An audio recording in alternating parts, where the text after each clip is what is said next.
Hello students and all the viewers, welcome to my dental inside YouTube channel. So आज की video के अंदर हमने ductal system of salivary gland को start करना है, जो इंपॉर्टेंट है।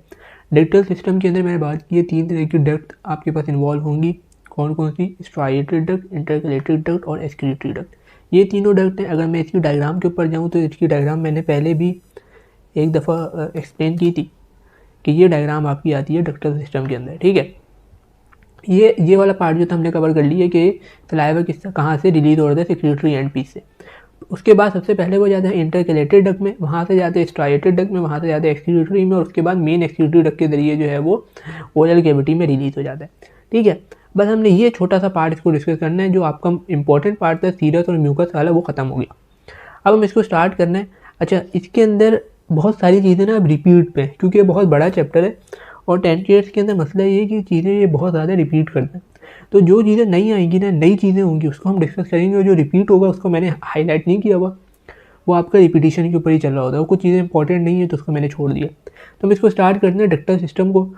The ductal system of salivary gland is varied network of tubules that progressively increase in diameter beginning at the secretory end piece and extending to the oral cavity. मैंने बात की है कि सेक्रेटरी एंड पीस से primary saliva वो intercalated में जाएगा, striated में जाएगा, एक्सक्रीटरी में जाएगा, वहाँ से ओरल कैविटी के अंदर रिलीज हो जाएगा।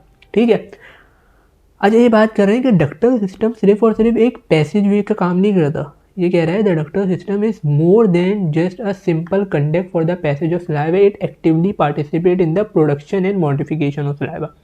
मैंने लास्ट पार्ट के अंदर ये बात बताई थी कि जो सलाइवा होता है वो दो तरीके का होता है। एक होता है प्राइमरी सलाइवा और एक होता है फाइनल सलाइवा। प्राइमरी सलाइवा जो बनता है वो इंटरकलेटेड डक्ट और सेक्रेटरी एंड पीस से बनता है, और जो फाइनल सलाइवा होता है वो हमारे पास क्या होती है, मॉडिफिकेशन होती है सलाइवा की। और जो मॉडिफिकेशन होती है वो ये दो तरह की डक्ट कर रही होती है। एक होती है स्ट्राइएटेड डक्ट और एक होती है एक्सक्रीटरी डक्ट। मैंने मॉडिफिकेशन भी बताई थी कि मॉडिफिकेशन क्या होती है, वो आगे आके दोबारा से रिपीट हो रही है 10 के अंदर, तो हम इसको एक और दफ़ा देख लेंगे। अब सबसे पहले आ जाओ इंटरकलेटेड डक्ट के ऊपर। इंटरकलेटेड डक्ट क्या होगी? जो प्राइमरी सलाइवा होगा वो प्रोड्यूस हुआ by the secretory end piece, सबसे पहले जाएगा कौन सी डक्ट में? इंटरकलेटेड डक्ट में। ये सीक्वेंस याद होनी चाहिए, ये वाइवा में बहुत इंपॉर्टेंट है। तो आपको ये बात पता चलेगी प्राइमरी सलाइवा प्रोड्यूस हुआ, वो चला गया इंटरकलेटेड डक्ट में। इंटरकलेटेड डक्ट के जो आपके सेल्स हैं उनकी शेप पता होनी चाहिए, हर सेल की शेप पता होनी चाहिए, वो इंपॉर्टेंट है।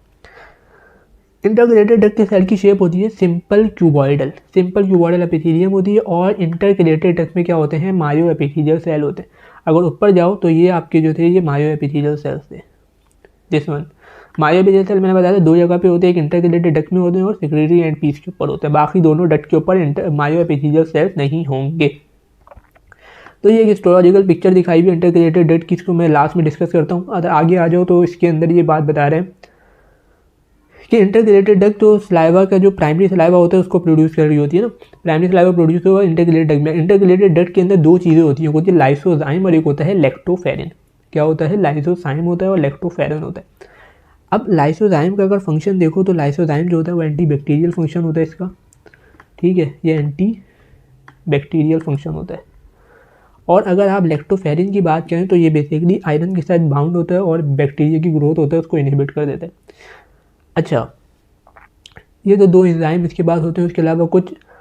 अच्छा, एक और बात ये है कि इसमें स्टेम सेल्स होते हैं। क्या होते हैं? स्टेम सेल्स होते हैं। कौन सी डक्ट के अंदर? सेक्रेटरी जो आपकी इंटरकलेटेड डक्ट है उसके अंदर। इंटरकलेटेड डक्ट के अंदर क्या होते हैं? स्टेम सेल्स होते हैं जो अनडिफरेंशिएटेड सेल होते हैं। अब स्टेम सेल्स का काम क्या होता है? स्टेम सेल्स का काम ये होता है कि वो जो है वो नए सेल बनाता है, या कोई सेल डैमेज हो गया तो उसको रिप्लेस करता है। ठीक है, तो यही चीज़ यहाँ पे लिखी हुई, undifferentiated cells thought to represent salivary gland stem cells are believed to be present in intercalated duct। कौन सी डक्ट के अंदर है? इंटरकलेटेड डक्ट के अंदर। These cells may proliferate and undergo differentiation to replace damaged or dying cells in the end piece of striated duct। तो ये बात करें इंटरकलेटेड डक्ट में कुछ अनडिफरेंशिएटेड सेल्स होते हैं जिनका काम ये होता है कि वो डिफ्रेंशिएशन करें और जो सेल डैमेज होगा या ख़राब होगा उनको रिप्लेस कर दें। तो ये बात जो है ये इंटरकलेटेड डक्ट की है। ये आपको एक सेल दिखाया है बट कि ये इंपॉर्टेंट नहीं है। अगर ये डायग्राम देख लो हिस्टोलॉजिकल पिक्चर, तो ये बता रहे हैं कि ये जो आपको एरो हेड दिखा रहे हैं बेसिकली ब्रांचेस दिखा रहे हैं इंटरकलेटेड डक्ट की, और ये आपके पास जो डक्ट है वो क्यूबॉइडल शेप की आपके सेल्स नज़र आ रहे हैं। अच्छा, स्ट्राइएटेड डक्ट को स्टार्ट करने से पहले मैं एक एमसीक्यूज पॉइंट डिस्कस कर दूँ स्ट्राइएटेड डक्ट के हवाले से कि स्ट्राइएटेड डक्ट जो होता है डक्टल सिस्टम का लार्जेस्ट पोर्शन होता है। ये एमसीक्यूज रिपीट होता है लाइब्रेरी ग्लैंड के चैप्टर में से कि largest portion of ductal system जो होता है वो कौन सी डक्ट का होता है। तो बहुत सारे बच्चे समझते हैं कि एक्सक्रीटरी डक्ट होगी वो, क्योंकि वो लास्ट वाली है उसका जो है होगा ज़्यादा होगा, मगर क्या होता है सबसे ज़्यादा जो लार्जेस्ट पोर्शन होता है वो कौन सी डक्ट का होता है, वो होता है स्ट्राइएटेड डक्ट का। तो ये एक एमसीक्यू बार बार रिपीट होता रहता है। स्ट्राइएटेड डक्ट इसको इस वजह से कहते हैं क्योंकि इसके सेल्स में जो होती हैं वो स्ट्राइएशंस होती हैं। अगर आप नीचे आकर देखो तो ये आपको ये थोड़ी सी स्ट्राइएशंस वगैरह नज़र आ रही है, जिसकी वजह से इसका नाम स्ट्राइएटेड डक्ट है। ऊपर चलते हैं। अच्छा, ये हमारे पास स्ट्राइएटेड डक्ट की अगर बात करें तो इसके जो सेल्स होते हैं वो होते हैं कॉलमनर इन शेप। ठीक है, पहली बात मैंने ये करी कि लार्जेस्ट पोर्शन होता है, दूसरी बात करी कॉलमनर। ये बीच का पार्ट ये है कि ये कहाँ पे होती है। इसका जो मेन डक्टल सिस्टम होता है ये with in the lobules of the gland होता है, जिसे हम इंट्रा लोब्यूलर कहते हैं। स्ट्राइएटेड डक्ट इंट्रा लोब्यूलर होती है, means with in the lobules होती है। अगली हम पढ़ेंगे एक्सक्रीटरी डक्ट, वो अलग जगह पर होती है, वो होती है इंटरलोब्यूलर। तो स्ट्राइएटेड डक्ट के 3 पॉइंट याद होने चाहिए। पहला लार्जेस्ट पोर्शन है, दूसरा इंट्रालोब्यूलर है, तीसरा कॉलमनर सेल्स है। तो ये आपको एक स्ट्राइएटेड डक्ट की पिक्चर नज़र आ रही है। स्ट्राइएटेड डक्ट तो ये बेसिकली ये मिक्स लाइब्रेरी ग्लैंड नज़र आ रहा है। तो ये जो एरो हेड है ना ये वाली, ये आपको स्ट्राइएटेड डक्ट नज़र आ रही है, और ये जो बड़ी वाली है ये है एक्सक्रीटरी डक्ट। अब ये देखो ये with in the lobules, lobules के अंदर है, तो ये हमारे पास कौन सी है, इंट्रालोब्यूलर। तो ये आपको जो डक्ट नज़र आ रही है ये है इंट्रालोब्यूलर, मीन्स ये स्ट्राइएटेड डक्ट हैं। ठीक है। अच्छा, फिर ये दिखा रहे हैं इसके ल्यूमिन के बारे में बताया हुआ है, ये इसका ल्यूमिन दिखाया हुआ है और ये स्ट्राइएटेड डक्ट दिखाई हुई है। फिर मैंने बात की थी क्योंकि इसमें बेजल स्ट्राइएशंस होती हैं डक्टल सेल्स में, इस वजह से हम इसको कहते हैं स्ट्राइएटेड। इसके अलावा हमारे पास इसमें एक इंपॉर्टेंट बात ये है कि इसमें एक ग्रेन्यूल प्रेजेंट, ग्रेन्यूल जो होते हैं उसमें हमारे पास कैलिकिनिन होता है और कुछ सिक्रीटरी प्रोटीन्स वगैरह प्रेजेंट होती है।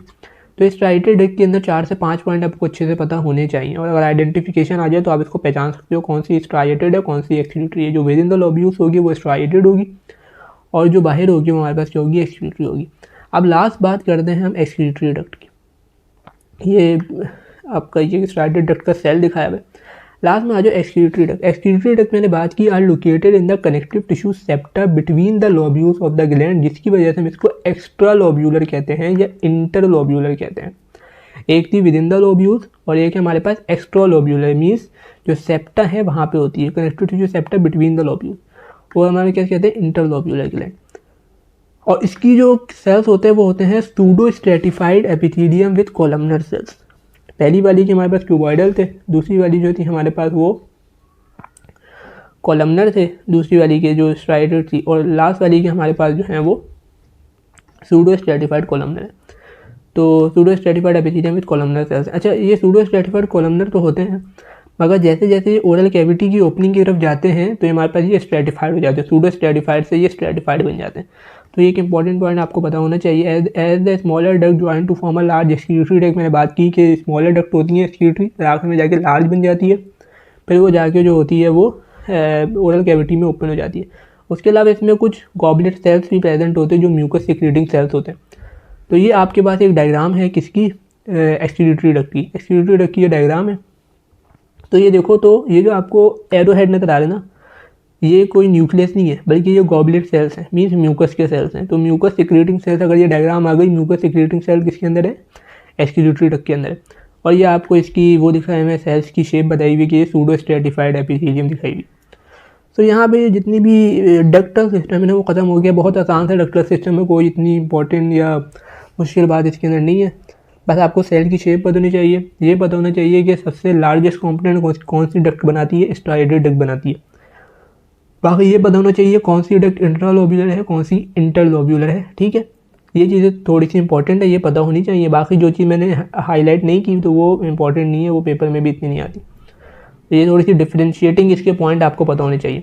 लास्ट के अंदर जो इसमें पार्ट दिया हुआ वही पार्ट जो हमने शुरू में पढ़ा था कि डक्टल मॉडिफिकेशन ऑफ सलाइवा, कि किस तरीके से सलाइवा जो होते हैं मॉडिफाई होता है। तो लास्ट पिछली वाली वीडियो के अंदर देख लेना कि मैंने पूरा उसको 3 स्लाइड्स के अंदर कवर किया हुआ है। ये उसकी डायग्राम है, ये पेपर में नहीं आएगी मगर इसमें इसके अंदर चीज़ें बताएंगे। सो मैं इसको एक और दफ़ा जो है वो इस पार्ट के अंदर भी रिपीट करा देता हूँ। वो स्लाइड खोला था कि सबसे पहले आपके पास प्राइमरी सलाइवा की फॉर्मेशन होती है, वो कौन सी डक्ट करती है, सिक्रीटरी एंड पीस करता है, और इंटरकैलेटेड डक्ट करती है। जो प्राइमरी सलाइवा होता है वो आइसोटोनिक होता है नेचर में, सही है। और इसके अंदर वाटर होता है, इलेक्ट्रोलाइट होते हैं, कुछ ऑर्गेनिक कंपोनेंट होते हैं जिसमें अमाइलेज, म्यूसिन्स और मैंने बात बताई कि लैक्टोफेरेंस होंगे और क्या होगा जो आपका लाइसोजाइम होगा वो होगा। अगले मैं बात करूँ तो मॉडिफिकेशन ऑफ सलाइवा। मॉडिफिकेशन में क्या होता है, जो स्ट्राइएटेड डक्ट होती हैं और एक्सक्रीटरी डक्ट होती हैं वो क्या करती हैं, सलाइवा की मॉडिफिकेशन करती हैं और वो हाइपोटोनिक बन जाता है। इसमें दो चीज़ें होती हैं, एक सोडियम और क्लोराइड जो होता है वो रीएब्जॉर्ब होता है और पोटेशियम और पोटेशियम और बाइकार्बोनेट जो होता है वो सीक्रेट होता है सलाइवा के अंदर, और वाटर का इस पार्ट के अंदर कोई रोल नहीं होता। तो समरी की बात करें तो वही है कि भाई प्राइमरी सलाइवा आइसोटोनिक होगा, सेकेंडरी सलाइवा जो होगा वो हाइपोटोनिक होगा, फाइनल सलाइवा जिसकी बात करते हैं। बस ये इंपॉर्टेंट सी बात है, यही आपका जो है ये डक्टल मॉडिफिकेशन जितनी भी सलाइवा है और मॉडिफिकेशन ऑफ सलाइवा उसके अंदर बताई हुई है। बाकी वीडियो अच्छी लगी तो चैनल को लाइक करो, शेयर